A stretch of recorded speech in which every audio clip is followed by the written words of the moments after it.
Hey, it's me again. Stop! Don't look. That guy in the back of the train? Yeah, he's turning all right. I said don't look! Just stand up, get in the aisle, and walk to the next car. And change your tacky ringtone while you're at it. Something hip, something cool. Like one of those cool intros you can hear over at patreon.com/evacstation. For less than the cost of your local high school baseball team going crazy, you can support our show. And we can keep giving you the heads up when your public transit's about to turn into a bloodbath of zombies.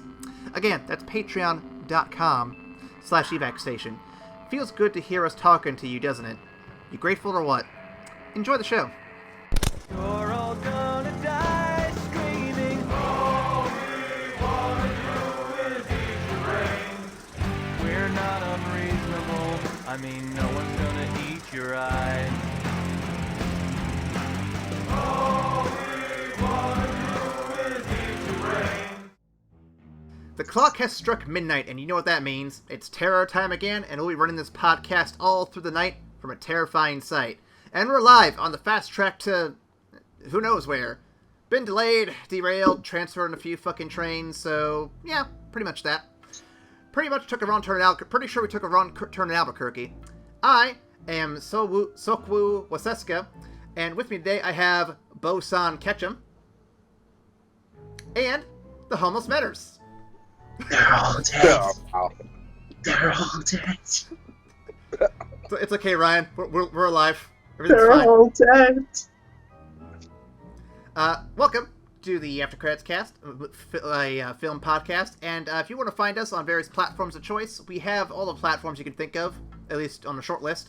iTunes, Google Play, Stitcher, TuneIn, and Podcast Addict. We're also on YouTube and patreon.com/evacstation. I'm sure you heard that at the top. You can also reach out to us on Tumblr, Twitter, or Facebook to tell us when your city has been plagued by zombies, so we know not to go there. We will stay away from Albuquerque, Columbus, Tallahassee. We'll stay away from all those. And, more importantly, you can also reach out to us via email. So it's even more important than that. You can't wait for social media to get to us. That's the way to do it. Ryan, what is the email that you send our heads up to? That email is kill the fucking COO first thing. Excuse me. That is evacstation@gmail.com. I have strong words for that, but I'm going to save them.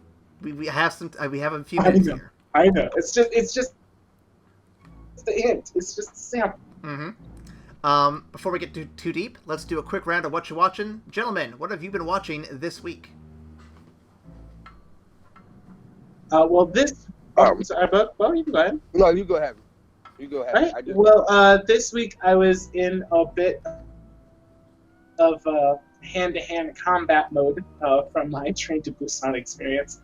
So I've been watching a couple of the free fights from UFC just for fun because I appreciate the sport, although I don't follow it. And that ultimately culminated with me rewatching the Creed sequel with Michael B. Jordan and Sylvester Stallone.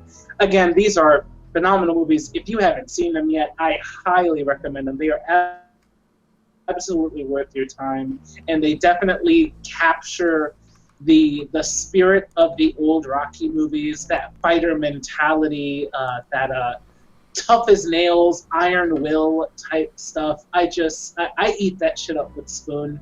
So the Creed films are definitely a worthy successor to that series. If you haven't seen it, 100% recommend it. They're definitely worth your time. Cool. Yeah, they're really good. I know that for you know exactly what's gonna happen, exactly what moment, watching those movies, but they did it such a good way that it's totally entertaining. Like, we like to knock those out on a good rainy day Sunday every now and then. Just such a good, heartfelt, makes you want to motivate yourself to go out and be a better person. Yeah, I shadowbox every single time I watch those movies. Every time. I'm right there fighting. I showed the movies to Allegra when she was visiting over here last, and she was like, I couldn't really focus on the movie because with every punch, I felt you flinching, like you were throwing the punch or getting hit right beside me, and I'm like, I'm really sorry, but I'm really into this movie. I'm gonna be a fly on the wall and watch you watch this movie when you're by yourself. Yep. I have to watch a movie with you, Ryan. One of these days, we have to go to something together. It's fun. It's definitely a sight to behold. I get into it. I can see you coming home, hot day, you take your pants off, so you're totally rocking like a Donald Duck situation, shadow boxing to the Creed. Bo, how about you? How's your week been? Pretty good. Nice and busy. Mm-hmm. Been doing a lot of different stuff with my taco truck and just cooking all around and watching TV and movies whenever I get a moment. Sounds good. Actually, kind of interesting, totally not blown away by this, but kind of an interesting game show that's on Netflix called Awake. And the premise is so what they do is they take the contestants, I think they start off with 6 of them, and they have to stay awake for 24 hours, counting as many quarters as possible, right? And so at the end of that 24 hours, they guess how many quarters they counted. And so obviously, there's a difference between their actual count and their estimation. And so when the game show starts, these people have already counted the quarters and have been up for 24 hours. And then it's another string of challenges that they have to do that challenges them, like their motor skills and memory skills and things like that. So very intriguing. Not like the best show, but kind of a good watch. Couple episodes, just kind of see like how they kind of just fuck with these people. Like they literally have been up, and you know how TV shows work. Like even though it's a half hour, they say they're up for 24 hours and a half hour for the show. But between takes and stuff, if these people have really been up all this time, they have to be on like 35 hours by the end of filming. So kind of a interesting show. Sounds like it. They haven't gotten to a game show in quite a while. That might be one worth checking out. Yeah, there's quite a few out there that are pretty enjoyable. Holy Moly, I've been watching. It's like Wipeout meets like the ultimate hole in mini golf course. Oh my god! And Rob Riggle is one of the commentators on it. That show is hilarious. Only 2 episodes out, so it's not something you can go and binge, but yeah. I recommend it too. I'll be brief for my week, or at least I'll try to be. Ryan, I don't know how familiar you are with this one, but I have been following the various news and YouTube videos centered around the recent litigations, I guess, against EA Activision or EA Electronic Arts and their loot boxes that they've been putting in their games. Specifically, one of their spokespersons went to the UK Parliament and said, we don't call them loot boxes, we call them surprise mechanics. It's like a Kinder Egg or and I'm sitting here like, the fuck are you on about?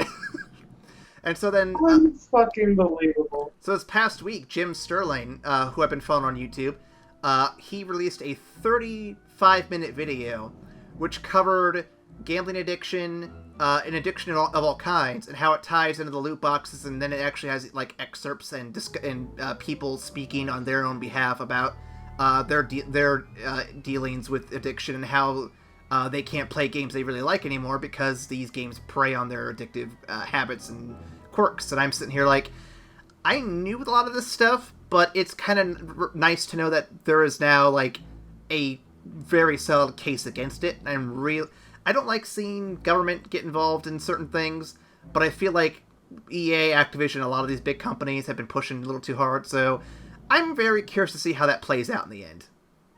Can you give me a little bit of background? What's a loot box? Okay, I can break it down. So in video games, specifically mobile games, after certain events have occurred, you receive a little box in the game, like a little gift box, and you have a chance to win one of various prizes. Yeah, sure. Yeah. In some games, you can even buy loot boxes for a chance to buy more stuff, or pay more money for a better loot box to get the better stuff. They're incorporating these kind of mechanics, however, in full $60 games on top of other stuff you pay for, and they don't disclose the amounts you can get for them, And most of these games are kind of targeted towards children, which is kind of gross on a lot of levels. So. Oh yeah, as someone who has a kid who is gaming and who I've seen like Fortnite buying skins, and like I've often asked myself like they're really sucking a lot of money out of these gamers like with this type of stuff. Yeah, I've been following Jim Sterling, who has been knocking these out of the park for a good number of years now. But this recent video he did on the subject is his magnum opus, and I'm hoping it spreads around quite a bit. I know that by the time this particular podcast goes up, it'll have been out for a couple months. But no, it's definitely something that I was even still going to repeat and talk about because it's worth mentioning. And certainly there will be no. I'm gonna need you to link me. Yeah, I'll link that to you later. I think you'll get a kick out of it. But yeah, certainly I will not be mentioning that anymore during this podcast. That's for sure. Wink. So, let's move on to the film of the week. This week, our corpse party hops on the rails for The Train to Busan, released in 2016, written by Joo-suk Park, and along with director Sang Ho-yoon. I apologize for butchering those names, and many more. I'm more familiar with Japanese and Korean. Very different languages, just so we're all clear. The film grossed a worldwide total of $87,547,000, which is roughly 10 times what it cost, which is pretty dang good. Good God. Whoa. What a return on investment. Oh my God. Wow. Yeah, I had to look up what the amounts were because the original budget was written down in the Korean monetary amounts, and I'm like, okay, well, I don't know how that translates to the worldwide gross we have here. So I had to do a little conversion, and if it's accurate, then yeah, it does work out to being almost exactly 10 times, which is pretty darn cool. Well, I mean, it had to be a cheap movie to make. I would say so. Well, yeah. I mean, with the effects that's actually done on it, I mean. Some of the effects, I think... I would have expected them to spend some money on it. I think some of the effects could be done for a pretty decent price. I think the most expensive thing would probably be that train car in the last act there, the one that's on fire. Spoilers, Aaron. We'll get there. This is a spoiler podcast, by the way, guys, just in case you weren't aware. But like the zombie effects, for example, like, I don't think they'd be that expensive. In fact, I think a lot of that was just really good acting, which I really want to get into here in a little bit. That's some pretty good shit. All right. The cast includes many Korean names I will be unable to pronounce, such as Soo-hee, Woo-sik Choi, I'm trying to guess this one. Eui-sung-kim, Soo-an Kim, I'm pretty sure it's way off, Dong-seok Ma, Yumi Jun, and Yu Gon. If you're familiar with Korean cinema, I humbly apologize for that butchering. Oh wow, that was like the widest thing I've ever heard you say something. I'm just saying, man. Japanese names I can do it in my sleep because I've like followed those for years. Korean names, vastly different ballpark, very different ballpark. Respect. Out of 36 nominations, it has won 32 awards, including Best New Director and Best Supporting Actor from the Baek San Arts Awards. Let's see what. I'm sorry. Did you say new director? Yes, Best New Director. God. Okay, I'm sorry. Continue, please. Fuck, it's really good. Best International Film from the Blood Guts UK Horror Awards. Best Technical Award and the Audience Choice Award from the Blue Dragon Awards. Best Foreign Language Film from the Fangoria Chainsaw Awards, and Best Asian Feature at the Fantasia Film Festival.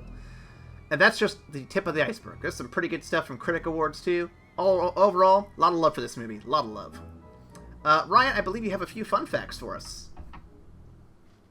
Indeed, I do. I am also going to butcher these names, and I sincerely apologize, guys.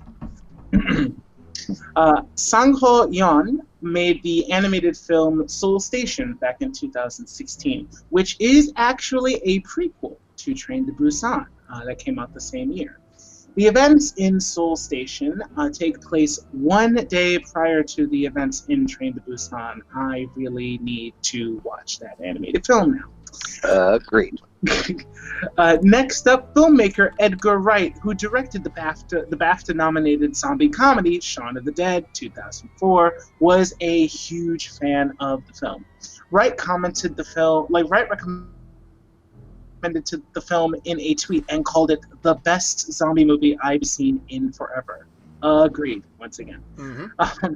Next up, the actor dong-seok, the man with the pregnant wife, used to be Yu Gong's personal trainer, and if you couldn't tell that this dude was like an MMA fighter / Oh, dude, I got that impression pretty hard. Just from, bruh, like that man. Oh, we'll get there. Last but not least, Sohee, who plays the character Jinhee, is actually an ex-member of the famous K-pop group, the Wonder Girls. Awesome. With that, let's get some initial thoughts out of the way. Bo, how'd you take the floor? I liked it. I didn't know what to expect going into it. I had watched a few Korean movies, so I'm kind of familiar with the theme that they go with. But really dug the movie. Thought it was really nice, classic, sort of like bottle episode type. It was take place in one sort of like scene or one sort of place. So like they did a really good job of bringing out that little bit of intrigue and suspense within that own little world that they're in. Mm-hmm. So I very excited about talking about this movie. Really good. It really played on some classic zombie moves, and overall very enjoyable experience. Agreed. I'll hit the floor next. I heard a lot of positive buzz about this one going in, particularly from Ryan. I was excited to get into this one. I kept wondering when this was going to end, because it seemed like every time it was starting to wind down, something else would just happen. But it never felt long, which is really impressive. That's a sign of a good director who can pull that kind of trick off. And then Ryan, all yours. That's really good.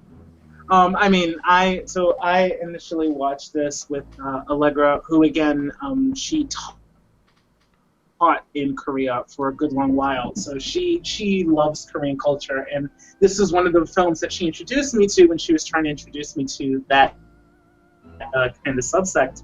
This is I agree with Edgar Wright. This is one of the best zombie films I've seen in damn near forever.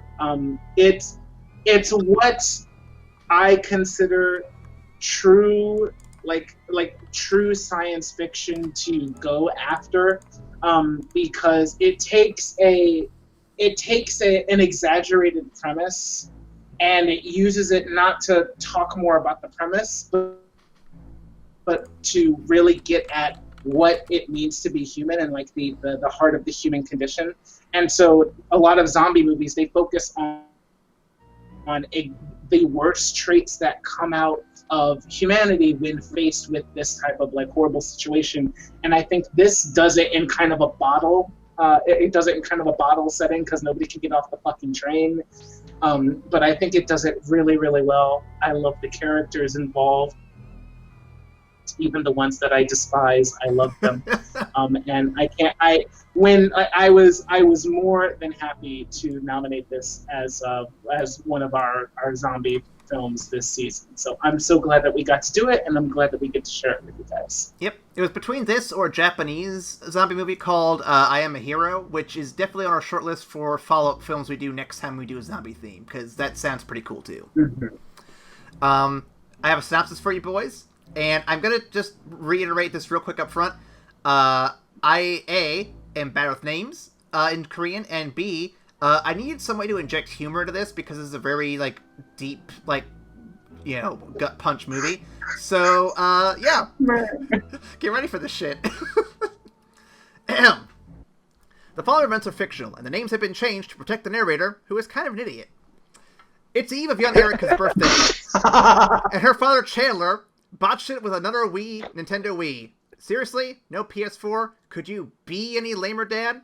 After a curt call with his ex-wife Monica, he reluctantly agrees to bring Erica to her mom's in Busan the next morning. Along the way to the titular train, all kinds of shit's going on around him. Probably nothing important. Certainly not more interesting, I tell you what.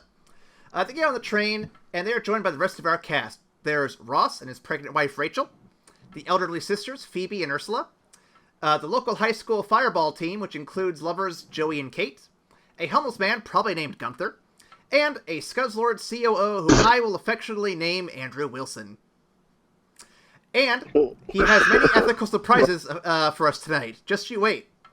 Just as the train is gearing up to go, one more girl gets on the train with a noticeable wound. Certainly not suspicious at all.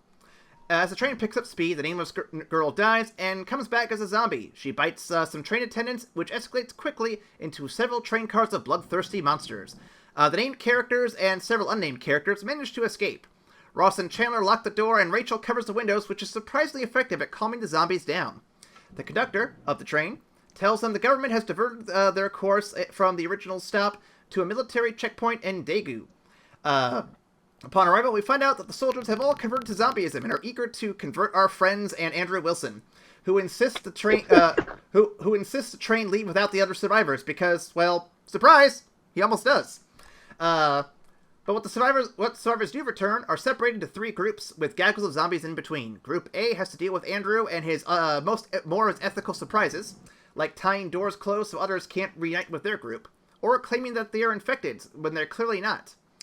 Group B consists of Rachel, Phoebe, Homeless Man, and Erica, who are trapped in a bathroom for the longest time awaiting rescue from Group C. And Group C is comprised of Joey, Chandler, and Ross. They nut up and shut up and fight their way through hordes with melee, dark tunnels, and noisy distractions. When Group B and C finally get to Group A's car, they refuse entry to their ethical surprise. Ross is bit by a zombie trying to hold the door, Phoebe is left behind, and Joey is the one who finally breaks through to Group A. With his baseball bat, of course. Andrew Wilson insists Chandler and company are infected, and insists they be locked in another car. Surprise! Most ethical. Once separated, we cut back to Ursula, who mocks her zombified sister for a moment. Then, because reasons, she opens the door and provides zombies with an all-you-can-eat buffet. Arriving in the train yard somewhere outside of Busan, the conductor leaves to find another train car because the tracks are blocked. Chandler and company do the same, but an accident happens, separating the groups once again. Elsewhere, Andrew ethically surprises the only survivor left on the car by using him as bait as he escapes. He also leaves the door open, letting zombies out of the car and not into the train yard. More surprises! Hooray! This, of course, results in Kate getting bit, and who also bites Joey, and they die together. Sad times. Also, the conductor gets bit trying to help Andrew. God, this guy's a fucking cunt. Chandler pulls Rachel and Erica out from under the wreckage, where the homeless man sacrifices himself for their escape. They make it to another rolling train car, where a literal train of zombies is clawing their way to get to the car. Chandler manages to kick them off, but they're not alone. Because, surprise, Andrew is on board, and he's a zombie now. They fight, Chandler gets bit, trying to throw him overboard. He then parts ways with his daughter and Rachel before jumping to his own demise. Rachel and Erica arrive at where a military outpost safe zone is supposed to be, entering a dark tunnel. They're nearly shot for being presumed infected, but they're saved because Erica sings a song she sang in her recital, which were mentioned earlier in the film. Aw, it's a good. That's a slightly happy ending there, just slightly. All right, gentlemen, what did you think of that one? She was son of a bitch. Like zombies. Oh, I love it. Oh, you bastard! That was well done. That was well done, sir. I was gonna say, blame Amanda. She's been rewatching Friends, and I've been watching it with her, so that's kind of been on my brain.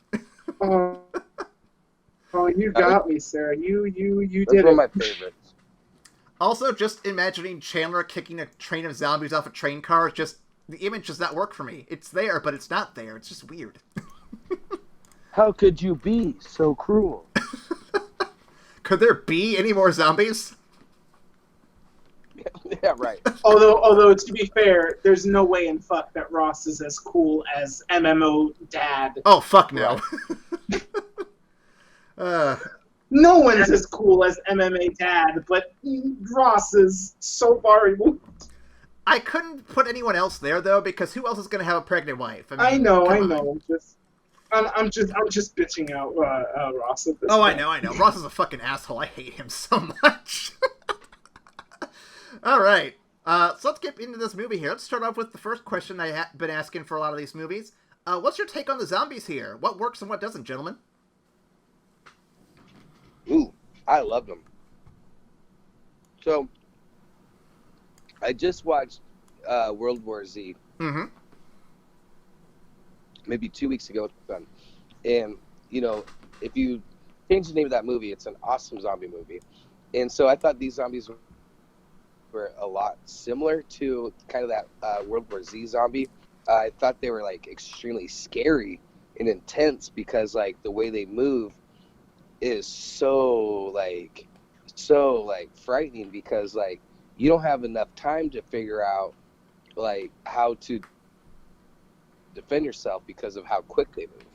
And the conversion, the transition, I thought was super clever and very kind of, like, realistic if you see, you know, a lot of these alternative designer drugs that people are taking out there that you see these crackheads taking and they're, like, twitching, like, hardcore. I thought it brought this like certain realism to that, knowing that this isn't so far from the future. What was cool is like my kid, he kept thinking that this was like the continuation of World War Z, where they're picking up the storyline in Korea, or he kept saying Japanese zombies. Korean, there's a difference, buddy. And he kept saying Japanese zombies. No, Korean, man. There's a difference. Really cute. It was really cute watching it with them. Yeah, I told Amanda about that message, and she got a good laugh out of it, too. The Japanese zombies, Daddy? Korean. Ryan, how about you?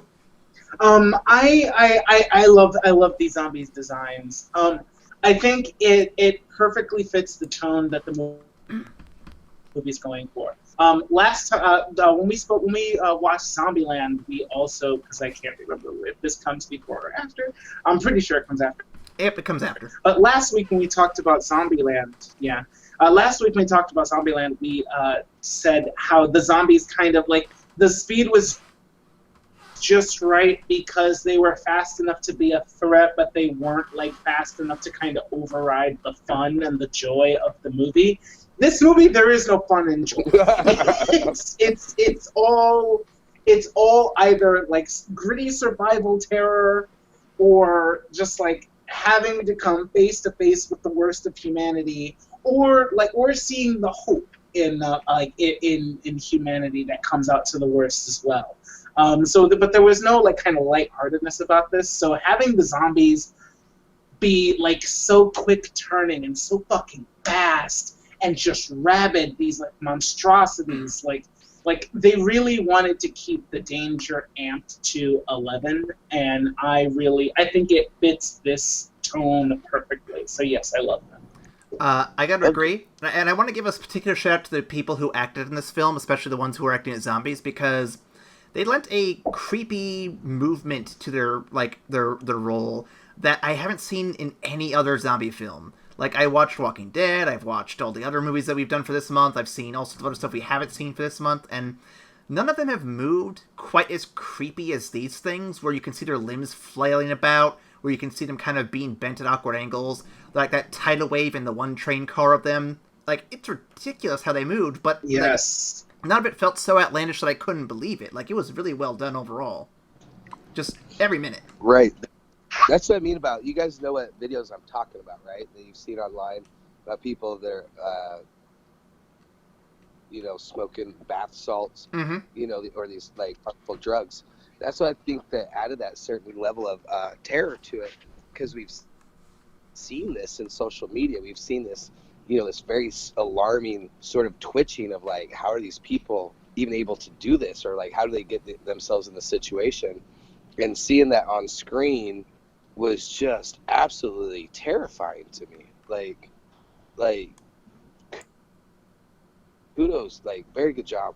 Oh yeah, came together very well. Yeah, 100%. I think the thing that this movie also did that I've only seen also with World War Z, but it surprised me because of the setting, is that the mob and the wave of zombies at time took on this kind of otherworldly like feature to them, where there were so many of them they would just burst through the seams of places and burst through glass. Like it was just this unending horde that was so hungry it would trample over itself to get to you. I think those were the most terrifying moments of them, because like a large group of individually fast-moving zombies is one thing, and that's scary. But if you see like hundreds of them, like literally using themselves as rams to burst through like safety glass and then fall on top of the train car, then getting up and fucking running at you, or to see zombies falling out of a helicopter and then getting up and eating bystanders. That scene was so good. Nuts, man. That's crazy. Well, like, too, like, what I liked about how they really built up a certain intensity, where the very first scene, not the very first scene, excuse me, but it was like kind of a reveal moment of how they're trying to figure out their opponent. They didn't lock the door. Did you notice that? He goes, "Oh, we don't have to lock it." So the zombies didn't know how to like push things open, and so that massive sort of like that's kind of like that creak on the boat, like you don't know when the bow is gonna break sort of situation when it's crashing through these waves. And so as these zombies like built up, it really gave this like slow like build of intensity of cracking through, because like once they cracked through, they saw the humans, they would attack them. But it wasn't until like they burst through this moment of emotion until they really like came at you. And I thought that just kept adding these layers of just horror to the situation. Absolutely. What do I got next here? Okay, what is your favorite supporting character in this show? It's an ensemble cast, so if you want to use the main guy, you can too. But like, who's your favorite character overall? Like, who pulled their role off the best? Oh, dude. I mean, MMA dad, right? That's who I'm going with. Good question. Our top contenders are the sleazeball CEO guy. We got our lead character, who's the whole bad dad sort of guy. The MMA guy. I really like one of the baseball players. Oh yeah, the baseball kid. He's pretty good. Yeah, the young baseball. He was. Mm-hmm. The pregnant lady was pretty good. The girl was absolutely annoying. Which girl? The little girl? The little girl. You didn't like the little girl? Her voice was so... I don't even think she knew how to speak Korean.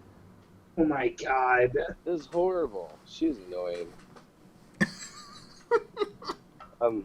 But I really liked one of the side character with the girlfriend and that character. I thought they had a certain genuineness to it. I don't know. That's the sleazeball CEO. Go with the sleazeball CEO. He committed to that character, and he was ruthless. He was awesome. He was surprisingly committed. Oh man, he locked people out. Like, how gangster is that shit, man? Like that. And then kicked them out. Like, not only did they get there, but he kept them moving. Like, no, get off this train. So it was really good to see like him get his at the end, because he was just an absolute fucking prick. I liked him. Man, we're gonna have a lot to talk about these characters. Oh my god. If I have to pick one side character. Okay, you picked MMO Dad. You picked the CEO. I want to go with the main character because while he started out as a bad dad, he was also really understandable. Like I understood his motivations. He struck me as like a normal person who, like, while he was definitely while he was like looking out for himself and for his child, like in kind of a selfish manner, you also understood where he was coming from. He wasn't like over the top villain like the fucking CEO, and he wasn't super good guy like MMA Dad, but he had like this normal self-centeredness that's completely understandable in normal people, especially normal people with a child. Mm-hmm. And then over the course of the movie, he becomes a better person while maintaining his responsibility to his daughter. He has a whole ass arc, and oh God, I love him so much. But if we're gonna pick supporting characters, my favorite supporting character was the two old ladies. Ooh, I was about to get to that here in a second. They had such small roles, but you could tell they were really looking out for each other, and they loved each other dearly. They were like you could absolutely buy that they were sisters, and they had just grown up and spent their entire lives together. And then the younger sister sees her older sister get fucking eaten by zombies because she refused to put the other people at risk. Did you? And just seeing her last act of sacrifice, and then paired with everybody else in the car saying, you know what, no, fuck them, they need to be in another car because we're all scared and terrified, and the COO is screaming the loudest, so we're going to go with him.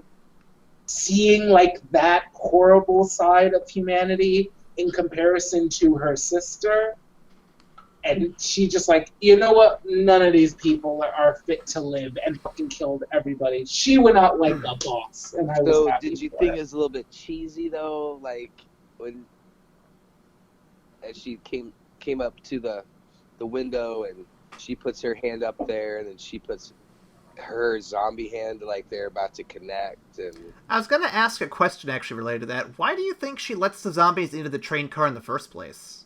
Because none of them deserve to live at that point. I'm sorry. Bo, please. Bo, go ahead. I'm sorry. I have strong feelings. Go for it, please. I'm with you. I mean, she was taking one for the team. She knew she could distract them, and I think she just the whole movie is each individual character has its own sort of journey and moral compass that it goes by, and you see the give and take of the main character, the example of be stronger, and he has a revelation where he comes full circle, and he becomes this better person. So it's very Korean style message when it comes to these type of movies. And so I think with her kind of giving herself up, that was just, she was showing her selfishness. She had this great relationship with her sister, and it just made sense for her to sort of take one for the team and to let other people survive. I partially disagree with you there, because I don't think her doing this was in any way to help the survival of anybody else. I feel at this point, like I mentioned earlier, she saw the best of humanity represented in her sister, and then she saw the worst of humanity represented in the car that let her die because they were all too preoccupied with keeping these survivors out. And so, the one moment where she gets to connect with her sister before fucking condemning everybody else to death, I'm perfectly, I'm okay with that. I don't think it was over the top cheese. I think you needed to give that lady a moment to say goodbye to her sister before she condemned everybody in that car to death. I'm perfectly okay with that. It was a gangster-ass move. She went out like a fucking boss, because nobody deserved to live at that point. I'm just nah, just X that whole car out. Take that whole car out. No, it was definitely a different take. It was going a different direction. The biggest conflict, is between the main character and him, becoming this less selfish person. So how they fit that kind of storyline at the end, or at least that, that period, it was really good how they did that. And I see what you're saying with that kind of sacrifice. It was done really well. It was good. Speaking of the main character, so we find out later in the film that his company is tied to the outbreak in some way. We're not 100% sure what that connection is, but it is stated in a phone call that that it seems like his company is responsible for it. And even the guy he's talking to says, like, is it our fault? Is it my fault? So I guess my question to you is I'm using the names I picked here, is Chandler a bad person? Or is he redeemed by the end of the film? And can he even be blamed for this outbreak in any way? I don't think you can blame him for the outbreak because he worked for a corporation. So that's like blaming, some of the characters in Resident Evil for working for the Umbrella Corp. That's the example I used. So they're not necessarily bad people, but like, and even like after watching the Chernobyl files, kind of that theme of like corporate cover up. You do the best job you can do at the time. And I think they like try to relate that he was responsible, and the fact that like he was still making a lot of selfish decisions pretty late in the movie because he knew that if he could get everyone on board to go into the destination, he and his family was going to be safe. He wasn't necessarily trying to save other people at that point. Wait, are you talking about the COO or the main character? We're talking about the main character, correct? Yep. Well, Yeah. so I don't think the main character was trying to convince anybody else to go anywhere. Like, he was trying, like, remember he got the call that, actually this lobby in the first city is safe, as opposed to the main lobby, everybody's going to get quarantined. And rather than, like, try to convince people to go to the safe spot, he and his daughter was just like, we're going to go this way because this is a better way. And he wasn't, like, helping out. Whereas the COO was trying to convince the train to go to Busan because he knew Busan was safe, and his mom lived in Busan ultimately because he was just trying to get home at the end of the day. You straightened me on that. You got that. I was miscorrect there, but still kind of the same, like, selfishness. Holy shit. Yeah, no, I feel you. I feel like in regards to whether or not he's responsible for the outbreak, I strongly doubt it. I mean, he worked for a corporation, and the only thing we saw of his, like, role in it was, like, at the very beginning where he's like, hey, start selling all of the stocks of this one company. So it's just like he might have seen like reports of like something bad happening, and he's like, okay, well, we're going to get out ahead of that and sell the stocks before they tank and we lose a bunch of money. But like to stretch that out and say that, oh well, it's because of his decision that the fucking world ended. Nah, I don't think so. Yeah, that's fair. That's fair. But that being said, they definitely explored the selfishness of the main character.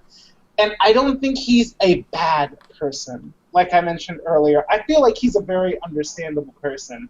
If I had a child and the world was coming down around my head, I, like as much as I would like to think that I would be trying to help everybody that I could, ultimately, my main concern would be the safety of my child and me second, because I need to take care of my child moving forward. Mm-hmm.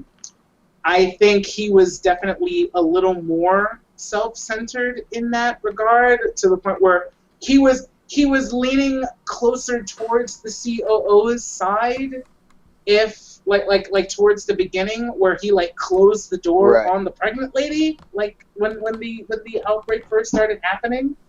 But I think it also speaks to the fact that for the majority of the movie, he was hanging out with MMA Dad, who is just the fucking best person ever, and is like telling him like, yo, like we have to do better, we have to take care of each other. And he was showing him by example and how they as a group were surviving because they were looking out for each other. Right. I think this movie does a really good job of showing that for normal people, for normal everyday people, they're really gonna like group mentality, mob mentality is a thing, and the voices that are loudest, that are closest to you, those are the ones you're gonna listen to.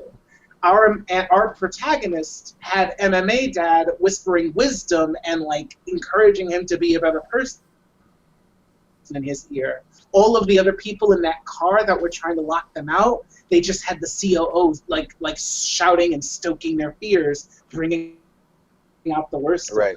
So while I say that they all deserve to die, I don't think they all deserved to die. I think they were influenced by a strong personality, and it brought out the worst in them. Just like MMA dad brought out the best in her. Well, what's crazy about the MA, I like how that's what we're calling them.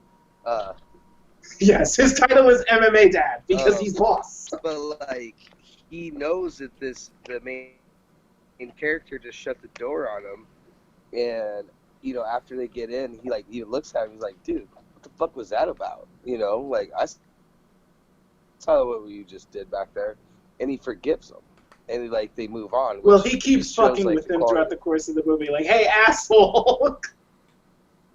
Right, and that was always kind of a nice break of tension, because this is a pretty intense movie.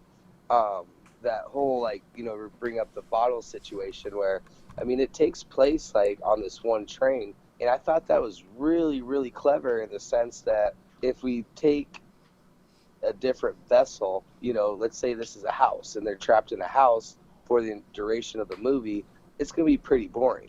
So the fact that they're on a train added so much different levels of possibilities of different situations of happening, and a blocked train line. But all these other outside elements that could have happened is still pretty much maintained into the train, the whole entire movie. Mm-hmm. And what was I going to say to add to this too? Because I feel like I'm missing something here. I want to head back to the question we originally had, which was in regards to because you mentioned something about Resident Evil thing. When we were talking about this movie during watches, I pointed to Amanda. Wouldn't it be kind of interesting if they took this same concept but applied it to an accountant from Resident Evil's Umbrella, and he's he has no idea what's going on. He's just crunching numbers, and one day all of a sudden this outbreak happens. Huh? Is that where all the fucking money's been going to? Why is my paycheck so shit? Is that because of this fucking zombie project going on here? No. Well, that's it's the accounting department and it's the HR department. Those are the hordes. So when the hordes are coming through, that's actually what where they came from. That's all the other side, the kitchen. All those people that have to give the meals for the employees that work at Umbrella.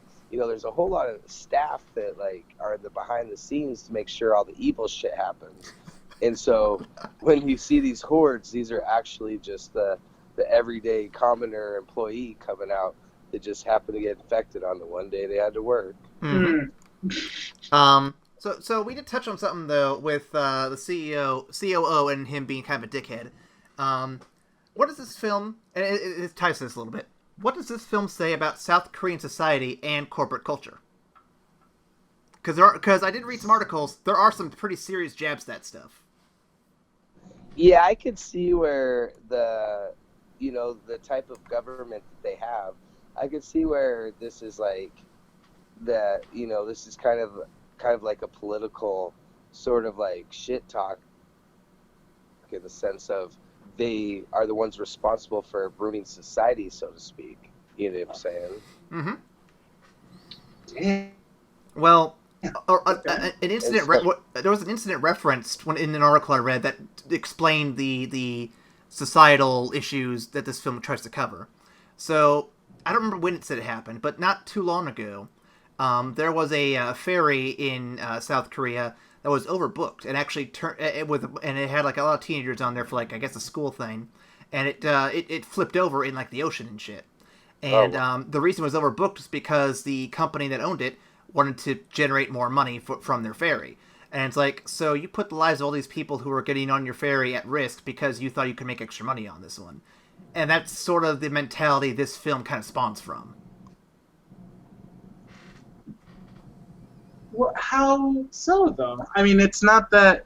Well, are you recommending that the COO was... Well, yeah, okay, I can see that. I can see that. Well, the COO, especially I was gonna say, Like towards the end, he was just tossing people to the zombies if it meant that he had a better chance of survival. well, not only that too, but if I remember right, they said he was the COO of the expressway. Maybe not this particular one, but like just an expressway.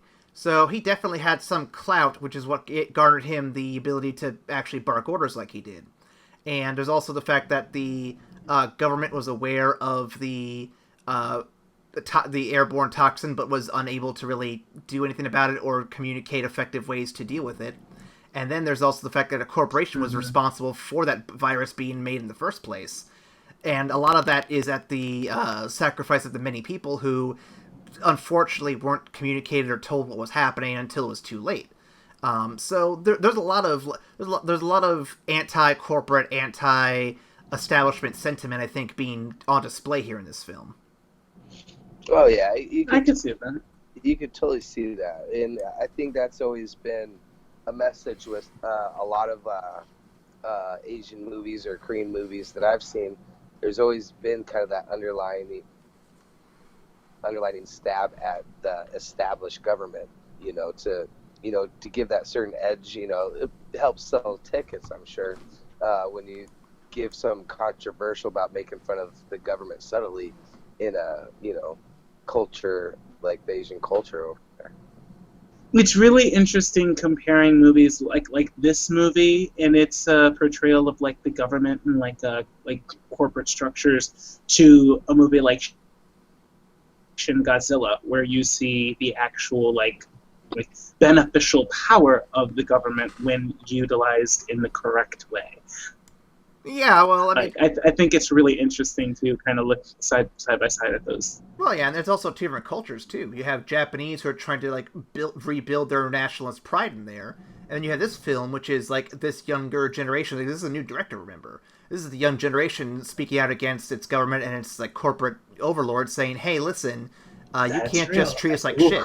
So, yeah, there's some very interesting ideas going here. I like that. I like that a lot. Even add to like the movie you compared, which I don't get the reference there. Which nothing wrong with that, but like you talk about the Japanese culture versus Korean. Imagine this movie, the same movie being made here in America. You wouldn't have that same sort of government sort of control versus like government corporate control because it's a different perspective out here.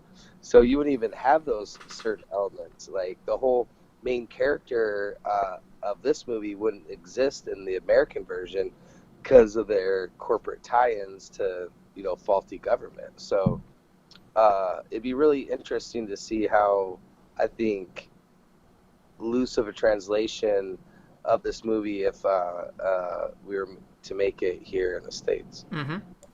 I feel like this would be a very hard one to translate though, because the idea of train stations and like public transit on trains is definitely an Asian and to an extent like Western European kind of thing. America has nothing like that. Like the closest I could think of is like Greyhound to Chicago, and it's that would not be anywhere near as interesting. No, we couldn't understand like a 2-hour train ride unless. I mean, the East probably could, but the East Coast, but maybe. And I thought that was really cool. Like, Speed was one of my favorite movies growing up as a kid, and I really liked how they were able to bottle up the bus and develop character structure within this. So it was kind of neat to see kind of an extension of a movie format like that, but have such a lot more deep elements added to it. So I really like the train aspect of this movie. I thought it added such a great intensity to it, like where a lot of the other zombie movies that we've watched, they're very apocalyptic in the sense that they're in this open world where they can go and scavenger and stuff like that. Where this movie, they didn't have that option. They had to really deal with the zombie problem face to face. Mm-hmm. And speaking of other zombie films and everything, before I do that, I want to say this definitely, that bottle episode, the train stuff you're mentioning, it definitely feels like the mentality of less is more, and I think it works well for this film. And going off that, I thought it was really weird that this is a zombie movie, and it's devoid of almost any guns. Like, every other zombie movie I've ever seen, it seems like everyone's got a gun, or there's someone around with a gun. There was almost no guns in this movie, except for the very end. Well, think about it. How would they obtain any sort of guns? They're everyday people, and they're on, a train. So, well, that's kind of the... There's no military... That's kind of the hitch with a different culture. Aspect. That they have a different way of they have different gun laws and everything, so they wouldn't have them. But it's just so strange for me, an American seeing a zombie film and it has no guns in it. Like, I'm not trying to be obsessed or anything, but it's just a different thing you don't see every day. Well, the thing that you're not seeing is the military aspect. Most zombie movies that we watch, there's always that third, before the third act starts, there's always some sort of military interruption. There's always sort of the chapter scene where that break of the scene, so to speak, or break of the act, where they come in and swoop up, and you get a little bit of the answers of what's going on and how many people are infected, and all the survivors up until this point, are getting that sense of relief, and they have blankets around them, blah, blah, blah. You don't get that in this movie because the whole movie resides in the train up until that last spot. So I think that's why you don't see the elements of guns, because there's never any sort of military right interruption. But it's also kind of refreshing though, because and what I really like. I was gonna say it's refreshing too, because it forces them to take on the challenges in a whole different way than what we're used to seeing. Yeah, it was a lot more. There's a lot more strategy to as they moved from car to car, and I thought that was really cool. And what was there's a certain weakness the zombies had. They couldn't see you. Yeah, they couldn't see in the dark. They could just. Oh, that's right. So that was really cool, because of the fact of, the tunnel situation. So you only had X amount of time to get through certain parts, where it really reminded me of the old cartoons, like the Merry Melodies, when they'd go through the train tunnels.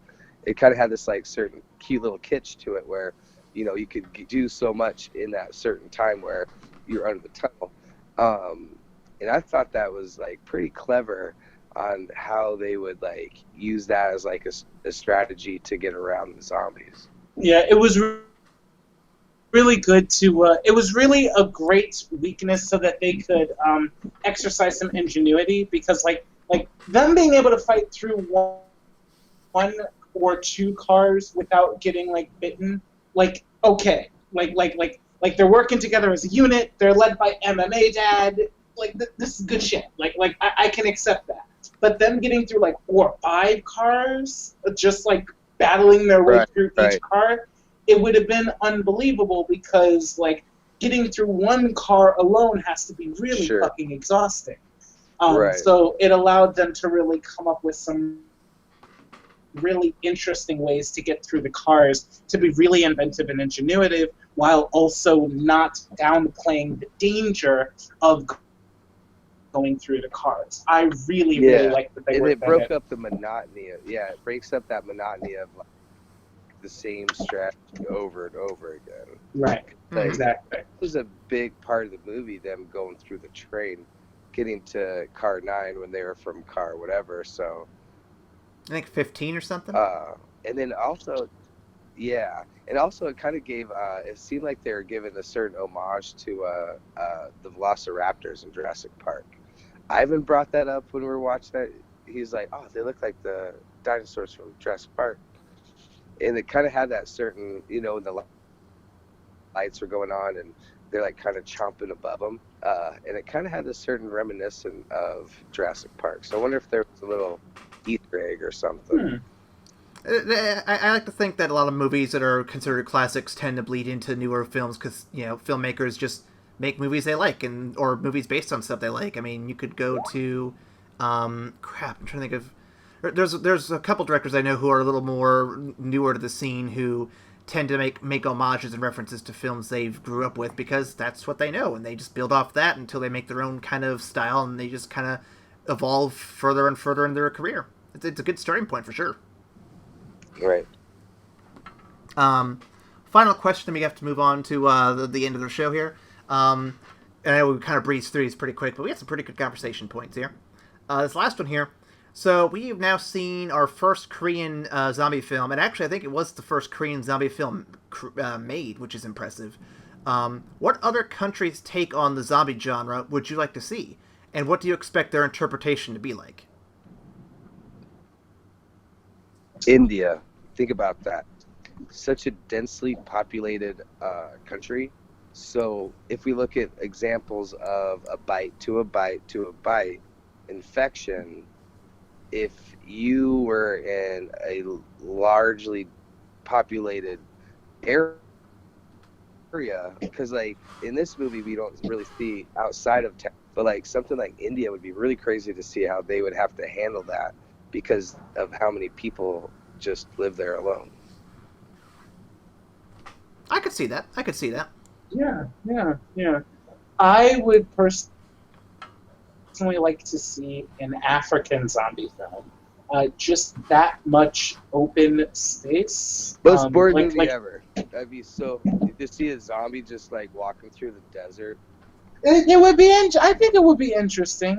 It would be another element to the survival aspect that they would have to go through. But also, I would like to see more of African culture explored through the lens of like this zombie genre. Like what are the great things about African culture that come to the fore in light of that? What are the worst things about it? I think those are interesting things that would be That's fun a to great see. point, because like we look at apocalyptic situations, and with Africa being so lessly populated, it's kind of interesting to see how kind of like what would you say, an umbrella as a good reference, or a balloon or a bubble that they would live in, and you know there could be all this like, and in fact in the movie they show a map of the infection,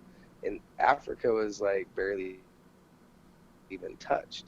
I think it's just because it's kind of a locked on its own sort of continent outside of Australia, obviously. Mm-hmm. As for me, so the answer I'm tempted to give is Japan, but since we already know one exists, I'm not gonna do that. Africa's an interesting one. The only problem I could see is you have to get a director who is also probably African, otherwise you risk the Resident Evil 5 problem of the game / movie coming off as racist when it's not supposed to be. Yeah. I could see that mistake happening. For me personally, I kind of want to see a South American one, specifically like around the Amazon, because Amazon zombies, you could do some fun stuff with that. Yeah, it'd be interesting how the jungle would, like, it's so dense, like they wouldn't be able to like move past a certain point, so they would essentially collect like a filter, you know, so there'd be parts where I feel like you'd see like a huge density of zombies because of the fact that like one would get stopped and then the second would get stopped, and they would just slowly sort of just collect in these weird sort of stuck in hordes. Mm-hmm. I think there's also some pretty good ideas. I'd love to see. I'd like to see any one of these come out. That'd be pretty fun stuff. Yeah, seriously. Yeah. And if you have suggestions for what zombie films you'd like to see from different countries around the world, please let us know in the comments below. You can also reach out to us on Tumblr, Twitter, or Facebook. These are some fun ideas, and we'd love to hear yours. Also, you can reach out to us at you could also reach out to us through email. Ryan, what is that email? That email is, I still think that fucking COO deserves everything he got. Excuse me. Mm-hmm. That is evacstation@gmail.com. I mean, he wasn't all that bad, Ryan. He was just giving everyone surprise mechanics. Man, fucking surprise. Surprise, zombie. Isn't this fun? It's like a Kinder Egg, only you die. Fuck off. Everyone loves the Kinder Egg, so won't they love the surprise zombies? Anyway, Will you live? Will you die? Find out today. Sorry. pay $5 and find out. Pay $5 to possibly get bitten by a zombie. End the podcast, goddamn. Let's review the film. Buck it or fuck it, gentlemen. Where do you rank this film for this episode? I think we all have the same answer here, but I want to hear it first. What do you guys think?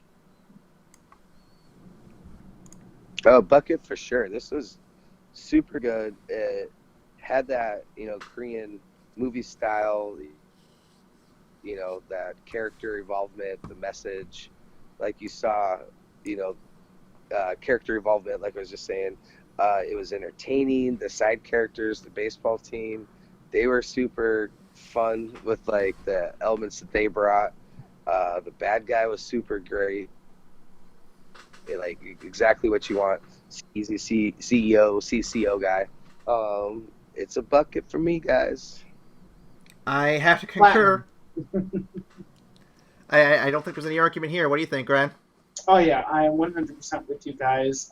It managed to do some of the best work in the zombie genre by like talking about the best and the worst of human nature, while also really highlighting some key parts of Korean culture and society. I think it's 100. It's definitely one of my personal favorite zombie films of all time. It's definitely a bucket for me. Awesome. Well, I think we can all say we highly recommend this film, and it is on Netflix right now for the time being. So please check it out if you haven't had a chance to. Next week, Ryan, we are going to be covering Paranorman. Yay! Oh man, I haven't seen this in a good minute. This will be fun. Same here. I'm looking forward to that one. And if you want to tune in to us next week to hear that, please do so. Actually, for us, Ryan, though, we're going to be recording something for our Christmas season next week. But we'll get to that. We'll get to that later. We'll get that later. I know.